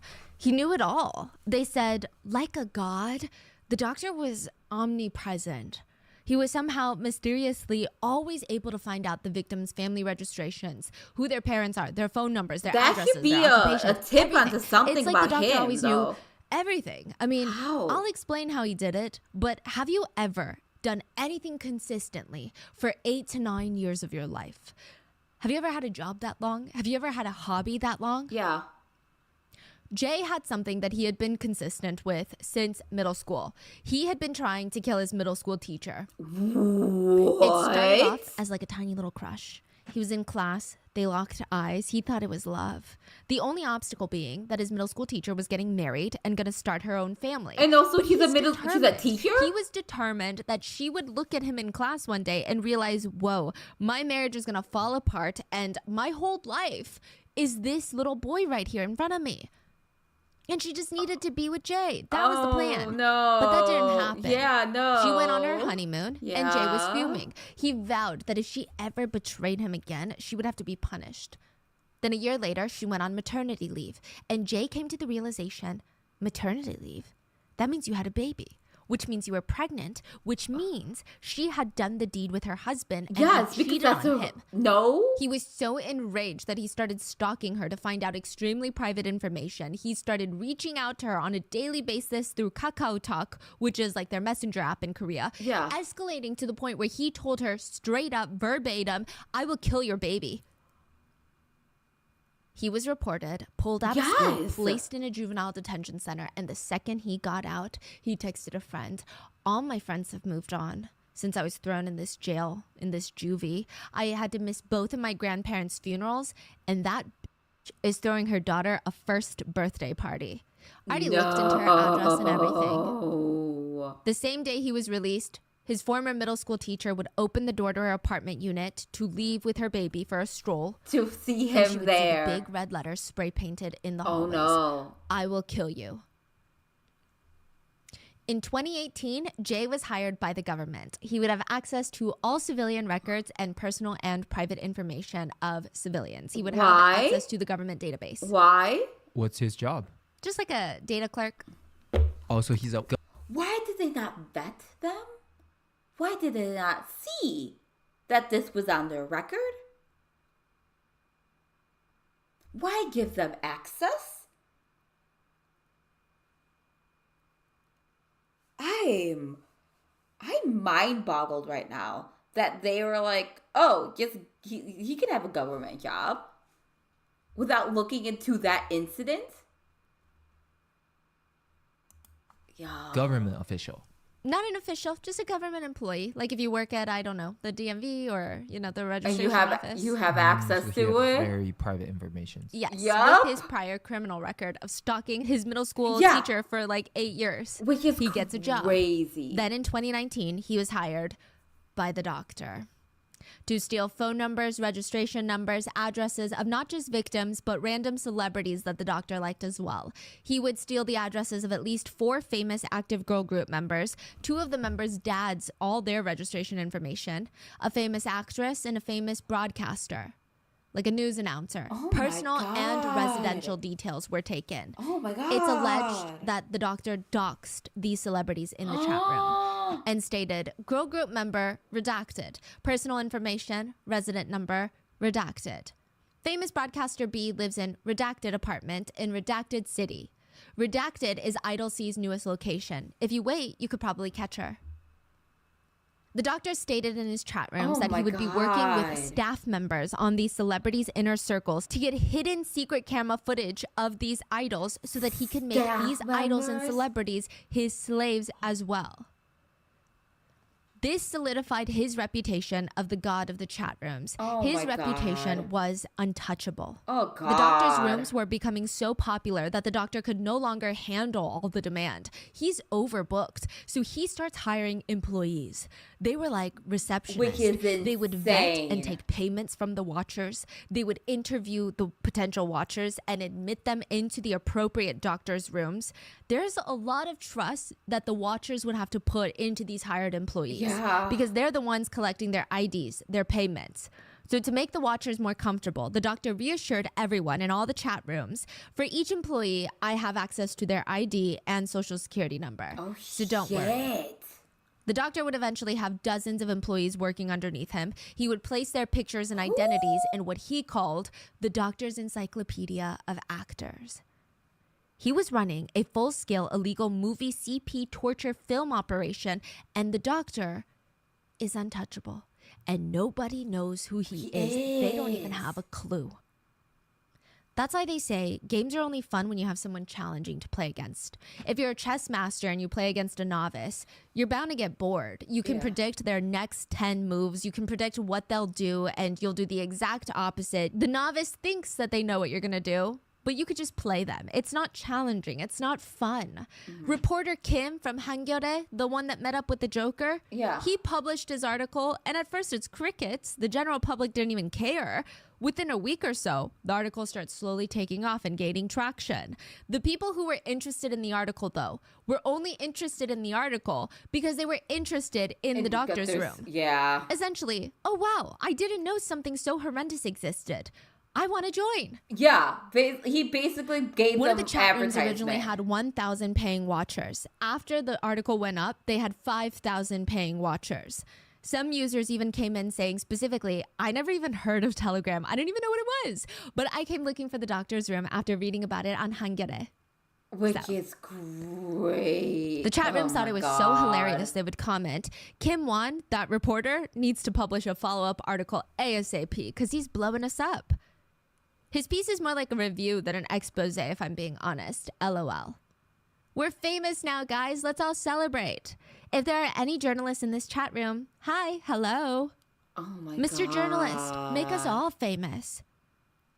With supply and demand, the doctor, being the astute businessman, would raise his prices. He raised the price of his VIP room from $1,200 to about $1,500. Damn. The new people coming in, they're not even trying to go to the smaller rooms. They want all the torture. They want the top shelf videos. They're becoming VIPs. Straight to VIPs. But if you don't have the money, don't worry. The doctor is a kind, understanding person. He made an announcement in his waiting room where anyone can join, the general public, and the taste room, if you will. He writes, Ew. if anyone can dox more reporters from Hangyeore, the newspaper with journalist Kim, who wrote about us, then you can get free admission. If you can get me information about any of the other reporters, get me their full name, family members' names, phone numbers, and addresses, if you can fully dox them, free admission into any of the non-VIP rooms. Why does he want all this information? Journalist Kim felt completely defeated. He even received a few emails from other competing chat room creators, wannabe doctors, and they're emailing him, begging him to write about their rooms, because expose their rooms, please. They're using it as advertisement. So that we can up our business and traffic. This is crazy. Kim said it destroyed him to know that he inadvertently promoted sexual exploitation chat rooms. His entire family had been doxxed. He lived in fear for his life every single day, and nothing good came out of it. The villains won. He felt like he's frantically taking out scoops of water from a bathtub with a teaspoon, and the doctor would just walk over and turn on the faucet again and overflow the tub. Yeah. All his hard work, I mean, it's nothing. It's not even a drop in the bucket. Kim said, for the first time in my life, I felt like I was fighting the thin air. It's like I was fighting this illusionary world the doctor was in. I didn't even feel like I was fighting something concrete. The doctor even changed his banner of the chat room to read, the one and only Hangyeori promoted chat room. Wow. Another one too, the one and only chat room in media spotlight. Ding. New messages had entered the chat room. Hello, this is SBS News Network. Please contact us if you have any information about the doctor. Ding. Hello, please contact JTBC's Spotlight team if you have any information on the doctor or the doctor's rooms. SBS. So SBS is also in the chat room now. They just entered the chat room along with JTBC. Now this is the game worth playing for the doctor. SBS is one of the 3 biggest broadcasters in the country. 47% of South Korean population watches SBS every single week. They reach half the nation's population. Even I know what SBS JTBC is one of the top 5 biggest broadcasters of the entire country. They capture 45% of the entire South Korean population but I know what every SBS single is. week. One of the main reasons why SBS and JTBC were involved in making these documentaries and episodes on the doctor's room was because it was blowing up on Twitter.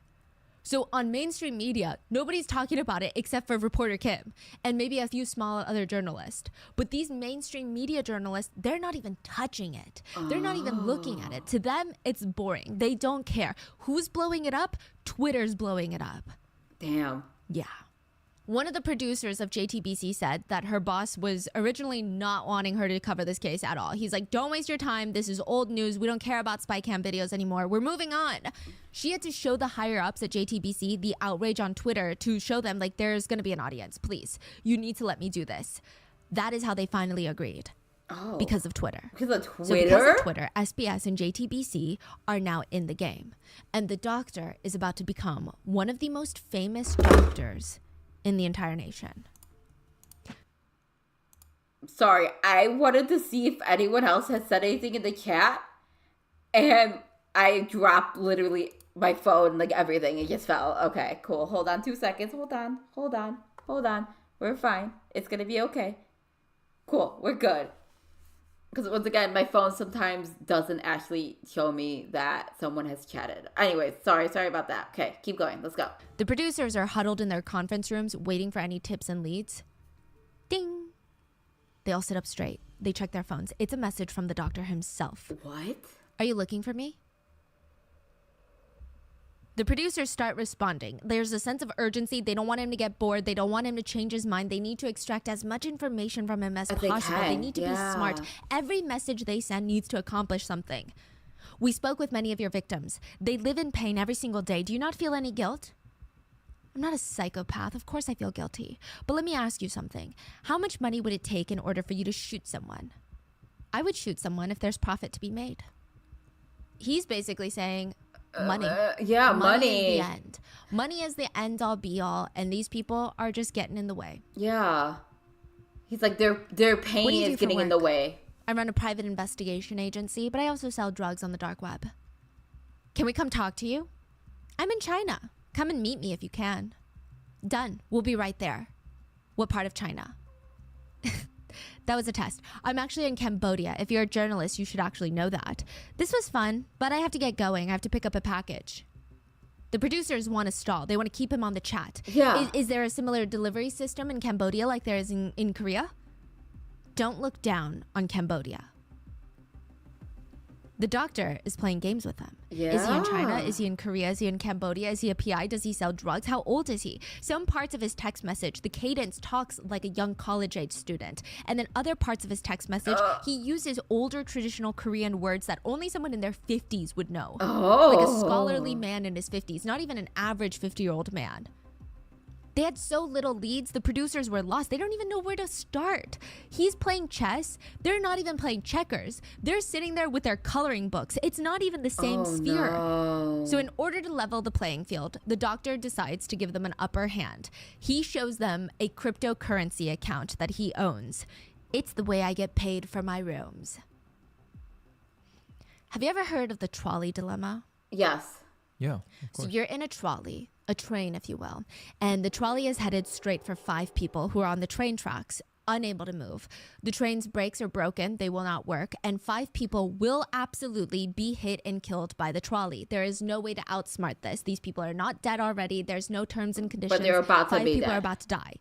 The only option is, at the very last moment, you see that the railroad tracks split into 2, and you can pull a lever to divert the trolley to the other set of tracks, where there is only one person tied up on the tracks. The dilemma is, do you do it? You either let the train go the original route, the route where you And do nothing kill the and let 5 5 people people die, die. or you pull a lever and the train changes tracks and only one person dies. What do you do? The people who choose to let the train keep going on its original path argue that 5 people dying is fate, and if they intervene, they're intentionally causing harm. So even for a greater good, they're causing harm to someone. It goes against their moral rules. They argue that intentionally harming even one person, even if it's for the heroic excuse of saving other people, it violates the moral principle. The people who choose to pull the lever and divert the train, letting it kill just one person instead of 5, would argue minimizing overall harm is the end goal. Pulling the lever is justified because it leads to a lesser total number of casualties in the end. But then it is for the you've made ultimate a greater good. Sacrificing one person to save 5 is the greater good for the greatest number of people. They would But you still then made the conscious decision that one individual would then die. I don't know. I always go back and forth whenever I'm presented with the trolley theory. Like my biggest struggle is that once you pull the lever, you technically are then the murderer, because the other one, it could be the sense of like, oh, like fate, or like it could be like the whole bystander effect, thinking that, oh, someone else is gonna go pull the lever. Like, I don't have to do any work. Someone else will come in and do it. Like, there's too many other psychological things that could be also being in play with the trolley theory. But, like, I always teeter on the fact that I'm like, if you pull it, then you are technically then sealing another person's fate who was, like, just a singular individual, which, like, I don't know. It's rough. That one's rough. would argue that the other opposing group, that inaction is action. Yeah. Knowing that there's a lever that you can pull to kill 4 less people and not pulling it is not fate. It's still action, so you've still decided what to do. Yeah. What would you do in the trolley dilemma, and why? Because the doctor was about to give the producers a trolley dilemma that would result in death. It result in When a death? broadcast is aired about me, a woman will go to the SBS building and set herself on fire until she so dies. they did set themselves Blood on fire. will be on your hands. The producers are now in this inescapable dilemma. If they air the episode, the doctor will create a new victim, one that might even lose their life, and blood will be on their hands. If they don't air the episode, the doctor will have endless victims, and someone might still lose their life, and blood may or may not be in the producer's hands. Yeah. There is no winning. There's no right choice. People are gonna get hurt in the end, regardless. He messaged them, "You're gonna make a slave of your own. Catch me if you can." It was a game to show them that there is no difference between him and them. The producers will create new victims, just like the doctor himself. Oh my god. Ding! A new photo had been uploaded to the doctor's room. The watermark, which typically reads doctor or doctor's slave, now read reporter Kim's first victim. Oh shit. It was a photo of a victim standing, hips bent, and leaning forward to depict all of her private areas. So the watermark actually read Hangyare's first victim, which is the newspaper that reporter Kim works for, but he's calling out reporter Kim. Yeah. Ding! another photo of a completely different victim in the same exact pose, and the watermark read, "Hangere, reporter Kim's second victim." Oh my god. Oh my god. Reporter Kim tried to look through all the other photos to try and see if these two girls were already victims, but they weren't. They were brand new. Brand new girls. Oh no. The brand new victims that the doctor had created because of him. He had blood on his hands, is how he felt. Yeah. SBS News received a video from the doctor that a victim was going to light herself on fire in front of the HQ if they aired their episode. They ended up airing the episode. Okay. The police tracked down the girl in the video. They rushed over to her house, and they were able to protect her before the doctor ordered her to go to the SBS building. Oh. But the police had to tell her parents everything that their daughter had been through. Oh no. It was not an easy conversation, and the police found the red threads still scattered around her room and little sticky notes everywhere that read, "I love you, the doctor. I'm a slave. I'm the doctor's slave. The doctor's chat rooms, please love me." The sticky notes that she was forced to write in videos. Yeah. Yeah, so this was the girl from the very beginning of the video. Yes, they found her, and they were able to protect her. Okay. Now, JTBC, the other producers that were involved, the other news network, had an impossible choice to make, and they decided to go live with their episode. Okay. The doctor was pissed. He posted a video of a victim in all of his chat rooms, not just the VIP rooms, to tens of thousands of vile watchers. And the watermark this time was the victim's full name, her phone number, her job title, the address of her workplace, and her home address. Oh no. And the message read, JTBC victim number 1.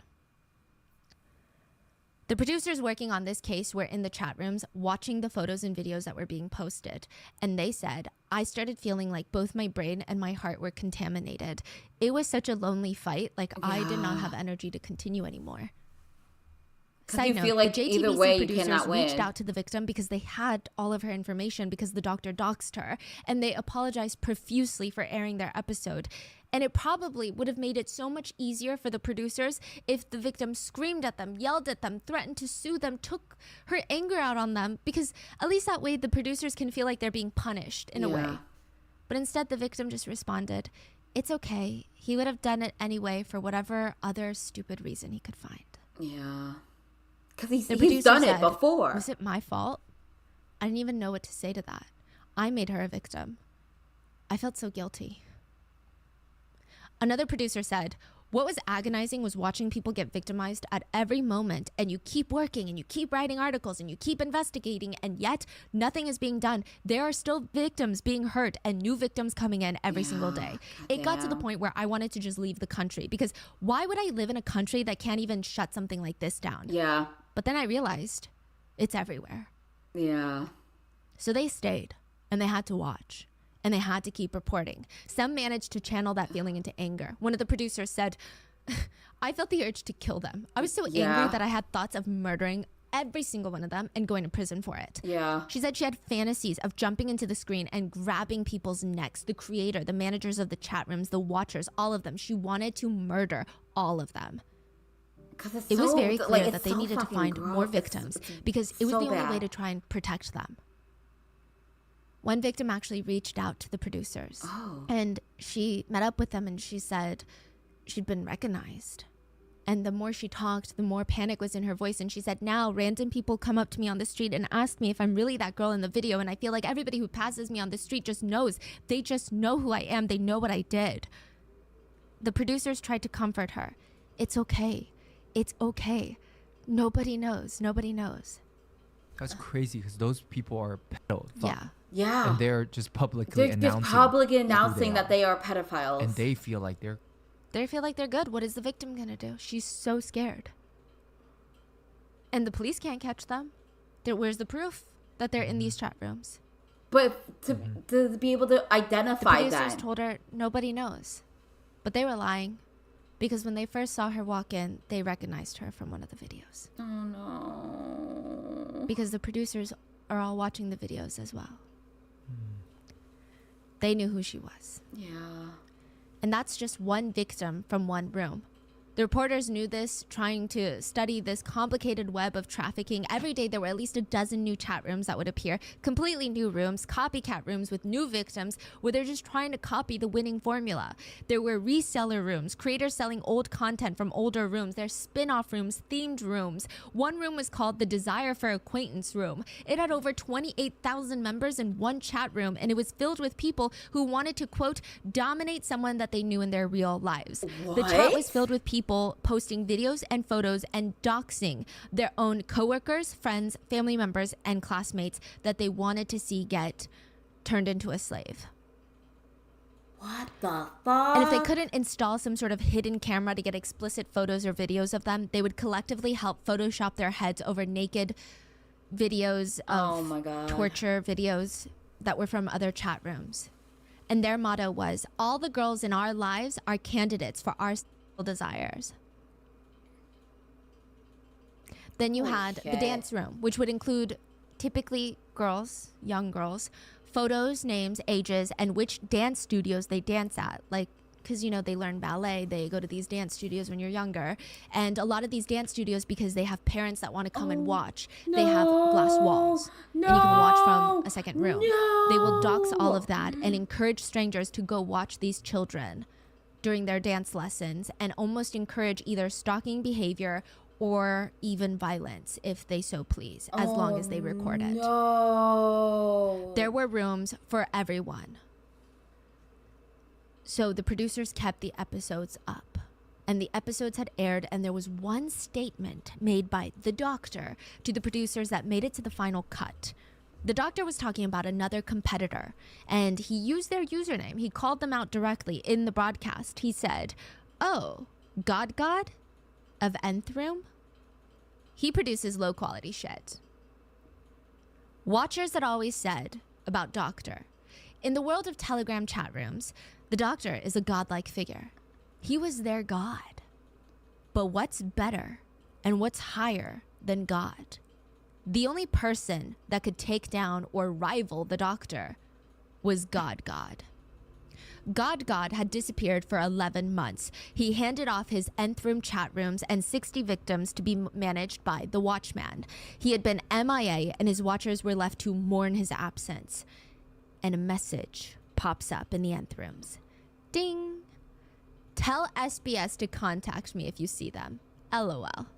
What the fuck? The chat rooms went crazy. Is this seriously God? God, are you back? God is back. He's back. They went from chat room to chat room announcing, God, the legend is back. Some chat rooms felt like he was even too much for them. They wrote, but he's so sick in the head. Why are you guys celebrating he's back? What The did watcher he said, do? if the Doctor does all this for the sake of making money, God does this for the sake of having fun. God will often give out free videos and photos to all of us because he's just in it for his passion. He's in it to hurt the slaves. That's it. The Doctor is here to make money. He's a capitalist. But God is our sadist king. Oh my God. God was the creator of the nth rooms, and he was back. Ding. God would message the Doctor. Hi, Doctor. God, why haven't you been caught yet? No matter what happens, they're not going to find me. Well, how about if they track your money, God? Oh, I only gave gift cards to the slaves. Even if they track the money, they can't find me. If I throw my phone away, then there's no proof at all. They can't send me to jail even if I turn myself in.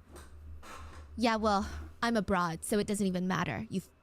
Besides, your videos lack actual quality and you're way too obsessed with being sadistic. Listen, Doctor, this is all just a game for me. If a slave leaves after a whole year, I'll just let them go. And then I'll start spreading their videos everywhere. Look, Doctor, I'm reaching out because I want you to promise me something. Promise me that you're going to reset your settings. What are you talking about? Your Telegram settings. Make it so that if you don't log on for 10 days, all the explicit videos you posted on all platforms get posted for free. Every victim's video gets mass spread on the internet. What the fuck? What? And why would I do that? Why? In case we get caught. And why would we get caught?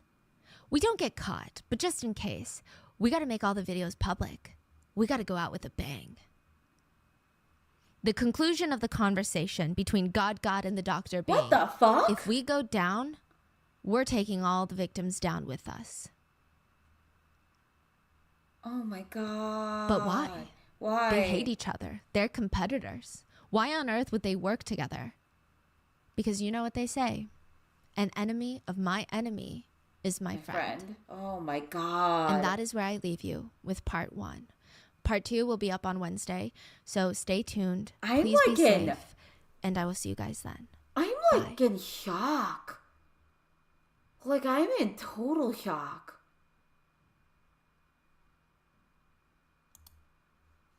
Like, that was fucked. Like, so much of that was fucked. Like, I'm more confused. There's some parts of this that I'm very confused by. One major part that I'm very confused by all of this is the fact that so much of it's blatantly just out in the open. Like, it's just out there. It's just there. And that, like, not more people have tried to expose it. Like, that's a big, like, I'm like, oh, that's a very interesting thing. But once again, it could be, I've talked about it before, like a bystander effect situation. Like, that is definitely a thing. People will not report on certain things because of the fact that they think someone else is going to report on a certain thing or step in or intervene in some way. Like, damn. That one was fucked up. And like another fucked up part about all of this is I cannot watch the other video. The other video is 2 hours long. I have to be off like by 9. And I'm so happy that I also scheduled another reaction day tomorrow because that's what it's gonna be. Like, literally, that's what we're gonna do. It's going to be that. Because, like, goddamn, like, I need to know the resolution of this. I want to know how all of it went down. And I'm wondering, like, also, like, I didn't even know on Telegram that could be a thing that you can do. Like, I didn't know that you can put your settings on if you are inactive for so long that, like, this will happen. Unless it's, like, a very specific thing, like a third-party thing that you have up. I don't know. Like, it's just too much. My brain is still trying to process this whole entire story. There was just so much lack of empathy for all people involved. There was just a lack of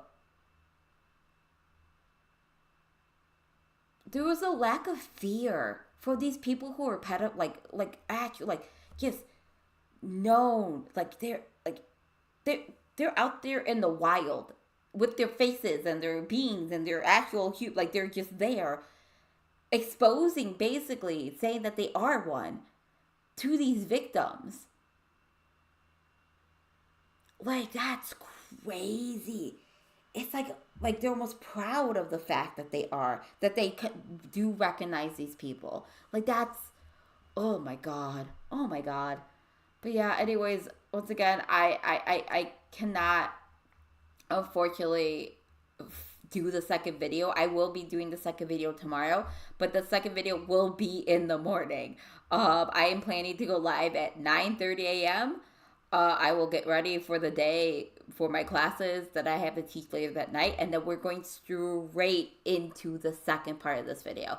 And I know that's really early in the morning, so if you cannot make it to that, completely valid. There will always be a VOD, unless for some reason they delete my VOD or like they like block the VOD. I don't see that. I've never had that happen before with a Ron Mango reaction, but if that is something that does happen, I will try to cut it up so that it's not as like it won't get blocked for any certain reason. But yeah, no, I want to know the conclusion. I will put up the reaction to that just in case someone needs someone else to be there to watch it with them, because that was rough. Like, that was really rough. That was really, really rough. But anyways, I will see you all next time. Have a good rest of your day. Have a meal, please. Talk to a loved one, maybe.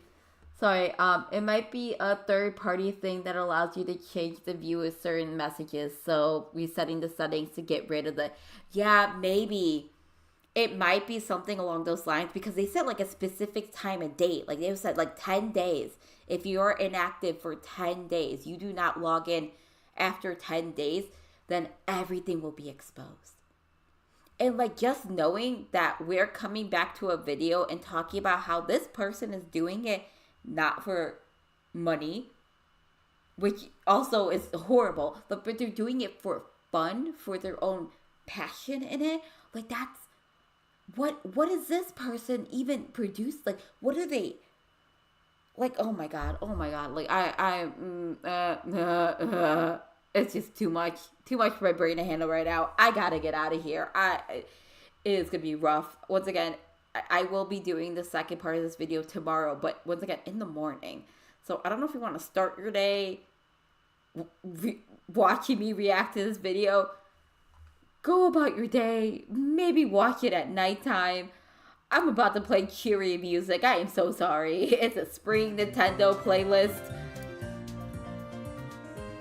I am so sorry that this is now the music that is playing after that very heavy video.